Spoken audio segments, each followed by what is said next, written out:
Pedagogia da Autonomia. Saberes necessários à prática educativa. Paulo Freire, 65ª edição. Paz e Terra, Rio de Janeiro, São Paulo, 2020. Primeiras palavras.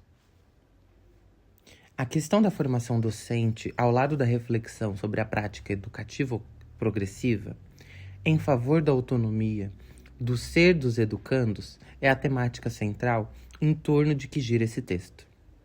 A temática a que se incorpora a análise de saberes fundamentais àquela prática e aos quais espero que o leitor crítico acrescente alguns que me tenham escapado ou cuja importância não tenha percebido. Devo esclarecer aos prováveis leitores e leitoras o seguinte: na medida mesma em que esta vem sendo uma temática sempre presente às minhas preocupações de educador, alguns dos aspectos aqui discutidos não têm sido estranhos a análises feitas em livros meus anteriores. Não creio, porém, que a retomada de problemas entre um livro e outro, e no corpo de um mesmo livro, enfade o leitor. Sobretudo, quando a retomada do tema não é pura repetição do que já foi dito. No meu caso pessoal, retomar um assunto ou tema tem que ver principalmente com a marca oral da minha escrita. Mas tem que ver também com a relevância que o tema de que falo e a que volto tem no conjunto de objetos a que direciono minha curiosidade. Tem que ver também com a relação que certa matéria tem com outras que vêm reemergindo no desenvolvimento de minha reflexão. É neste sentido, por exemplo, que me aproximo de novo da questão da inclusão do ser humano como ser inconcluído e de sua inserção num permanente movimento de procura, que rediscuto a curiosidade ingênua e crítica, virando epistemológica. É nesse sentido que reinsisto em que formar é muito mais do que puramente treinar o educando no desempenho de destrezas. E por que não dizer também da quase obstinação com que falo de meu interesse por tudo o que diz respeito aos homens e às mulheres. Assunto de que saio e a que volto com o gosto de quem se dá a ele pela primeira vez. Daí, a crítica permanentemente presente em mim a uma vadez neoliberal, ao cinismo de sua ideologia fatalista e à sua recusa inflexível ao sonho e à utopia. Daí o tom de raiva legítima, que envolve o meu discurso quando me refiro às injustiças a que são submetidos os esfarrapados do mundo. Daí o meu nenhum interesse de, não importa que ordem, assumir um ar de observador imparcial, objetivo, seguro dos fatos e dos acontecimentos. Em tempo algum, pude ser um observador acinzentadamente imparcial, o que, porém, jamais me afastou de uma posição rigorosamente ética. Quem observa o faz de um certo ponto de vista, o que não situa o observador em erro. O erro, na verdade, não é ter um certo ponto de vista, mas absolutivizá-lo e desconhecer que, mesmo de seu certo ponto de vista, é possível que a razão ética nem sempre esteja com ele. O meu ponto de vista é dos condenados da terra, o dos excluídos. Não aceito, porém, em nome de nada, ações terroristas, pois que delas resultam a morte de inocentes e a insegurança de seres humanos. O terrorismo nega o que venho chamando de ética universal do ser humano. Estou com os árabes nas lutas por seus direitos, mas não pude aceitar a malvadez do ato terrorista nas Olimpíadas de Munique. Gostaria, por outro lado, de sublinhar a nós mesmos, professores e professoras, a nossa responsabilidade ética no exercício de nossa tarefa docente. Sublinhar essa responsabilidade igualmente aquelas e aqueles que se acham em formação para exercê-la. Este pequeno livro se encontra cortado ou permeado em sua totalidade pelo sentido da necessária eticidade que conota expressivamente a natureza da prática educativa, enquanto prática formadora. Educadores e educandos não podemos, na verdade, escapar à rigorosidade ética. Mas é preciso deixar claro que a ética que falo não é a ética menor, restrita do mercado, que se curva obedientemente aos interesses do lucro. Em escala internacional, começa a aparecer uma tendência em acertar os reflexos cruciais de uma nova ordem mundial, como naturais e inevitáveis.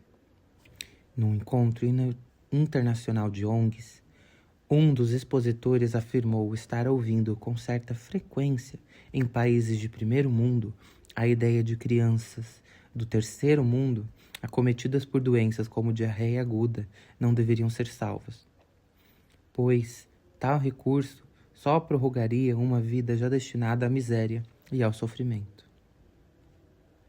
Não falo, obviamente, desta ética.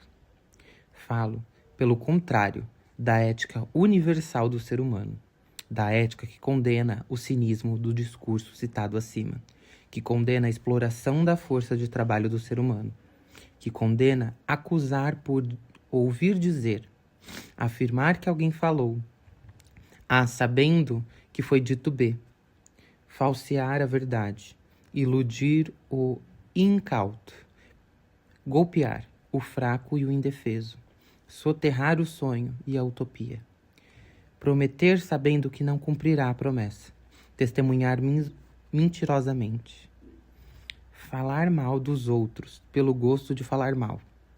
A ética de que falo é a que se sabe traída e negada nos comportamentos grosseiramente imorais, como na perversão hipócrita da pureza em puritanismo. E a ética de que falo é a que se sabe afrontada na manifestação indiscriminatória de raça, de gênero, de classe. É por esta ética inseparável da prática educativa, não importa se trabalhamos com crianças, jovens ou com adultos, que devemos lutar. E a melhor maneira de por ela lutar é vivê-la em sua prática, é testemunhá-la, vivaz, aos educandos, em nossas relações com eles, na maneira como lidamos com os conteúdos que ensinamos, no modo como citamos autores cuja obra discordamos, ou cuja obra concordamos. Não podemos basear nossa crítica a um autor na leitura feita por cima uma da outra de suas obras. Pior ainda, tendo lido apenas a crítica de quem só leu a contracapa de um de seus livros. Posso não aceitar a concepção pedagógica deste ou daquela autora. E devo, inclusive, expor aos alunos as razões por que me oponho a ela. Mas o que não posso, na minha crítica, é mentir. É dizer inverdades em torno deles. O preparo científico do professor ou da professora deve coincidir com a sua retidão ética. É uma lástima qualquer descompasso entre aquela e esta. Formação científica, correção ética, respeito aos outros, coerência, capacidade de viver e de aprender com o diferente, não permitir que o nosso mal-estar pessoal ou a nossa antipatia com relação ao outro nos façam acusá-lo do que não fez, São obrigações a cujo cumprimento devemos humildade, mas perseverantemente nos dedicar. É não só interessante, mas profundamente importante que os estudantes percebam as diferenças de compreensão de fatos. As posições, às vezes antagônicas, entre professores na apreciação dos problemas e no equacionamento de soluções, mas é fundamental que percebam o respeito e a lealdade com que um professor analisa e critica as posturas dos outros. De quando em vez, ao longo desse texto, volto a este tema. É que me acho absolutamente convencido da natureza ética da prática educativa, enquanto prática especificamente humana. É que, por outro lado, nos achamos ao nível do mundo e não apenas do Brasil, de tal maneira submetidos ao comando da malvadez da ética do mercado, que me parece ser pouco tudo o que façamos na defesa e na prática da ética universal do ser humano. Não podemos nos assumir como sujeitos da procura, da decisão, da ruptura, da opção, como sujeitos históricos, transformadores, a não ser assumindo-nos como sujeitos éticos. Neste sentido, a transgressão dos princípios éticos é uma possibilidade, mas não uma virtude.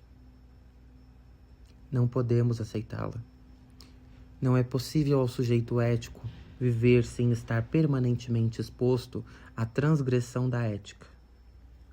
Uma de nossas brigas da história, por isso mesmo, é exatamente esta: fazer tudo o que possamos em favor da eticidade, sem cair no moralismo hipócrita, ao gosto reconhecidamente farisaico. Mas faz parte igualmente desta luta pela eticidade recusar, com segurança, as práticas que vêm em defesa da ética, precisamente a expressão daquele moralismo criticado. Em mim, a defesa da ética jamais significou sua distorção ou negação.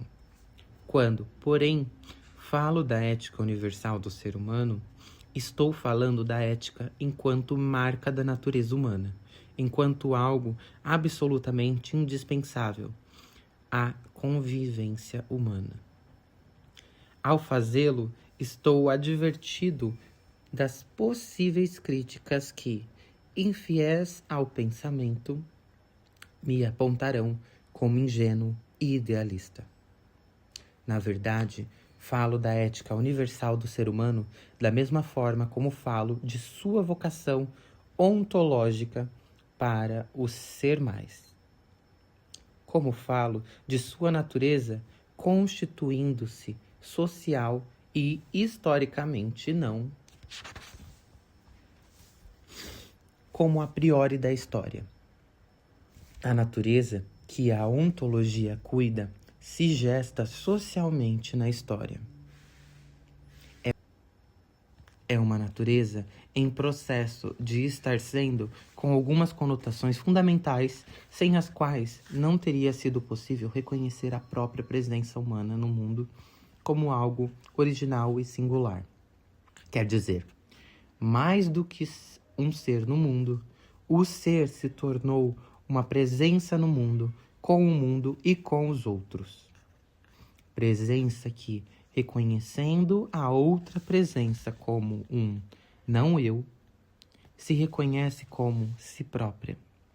Presença que se pensa a si mesma, que se sabe presença, que intervém, que transforma, que fala do que faz, mas também do que sonha, que constata, que compara, avalia, valora, que decide, que rompe.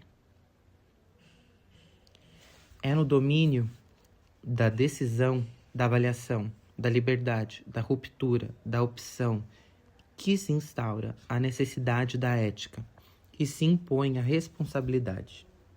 A ética se torna inevitável e sua transgressão possível é um desvalor,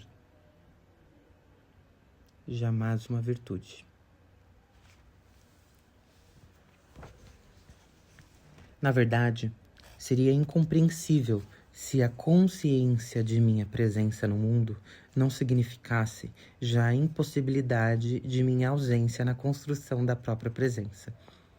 Como presença consciente no mundo, não posso escapar à responsabilidade ética do meu mover-me no mundo. Se sou puro produto da determinação genética, ou cultural, ou de classe, sou irresponsável pelo que faço no mover-me no mundo. E se careço de responsabilidade, não posso falar em ética. Isso não significa negar os condicionamentos genéticos, culturais, sociais a que nos submetemos. Significa reconhecer que somos seres condicionados, mas não determinados. Reconhecer que a história é tempo de possibilidade e não de determinismo, que o futuro permita-se-me reiterar é problemático e não inexorável. Devo enfatizar também que este é um livro esperançoso, um livro otimista, mas não ingenuamente construído de otimismo falso ou de esperança vã. As pessoas, porém, inclusive de esquerda, para quem o futuro perdeu sua problemática, o futuro é um dado, dirão que ele é mais um devaneio de um sonhador inveterado. Não tenho raiva de quem assim pensa. Lamento apenas sua posição, a de quem perdeu seu endereço na história. A ideologia fatalista e imobilizante que anima o discurso neoliberal anda solta no mundo. Com ares de pós-modernidade, insiste em convencer-nos de que nada podemos contra a realidade social que, de histórica e cultural, passa a ser ou a virar quase natural. Frases como "a realidade é assim mesmo que podemos fazer" ou "desemprego no mundo é uma fatalidade do fim do século" expressam bem o fatalismo dessa ideologia e de sua indiscutível vontade imobilizadora.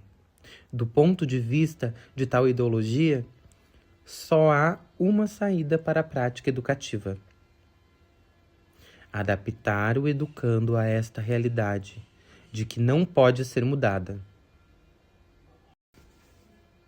O de que se precisa, por isso mesmo, é o treino técnico indispensável à adaptação do educando à sobrevivência.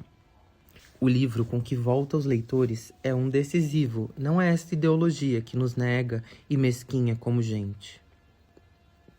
De uma coisa qualquer texto necessita, que o leitor ou a leitora a ele se entregue de forma crítica, crescentemente curiosa. É isto o que esse texto espera de você, que acabou de ler estas primeiras palavras. Paulo Freire, São Paulo, setembro de 1996.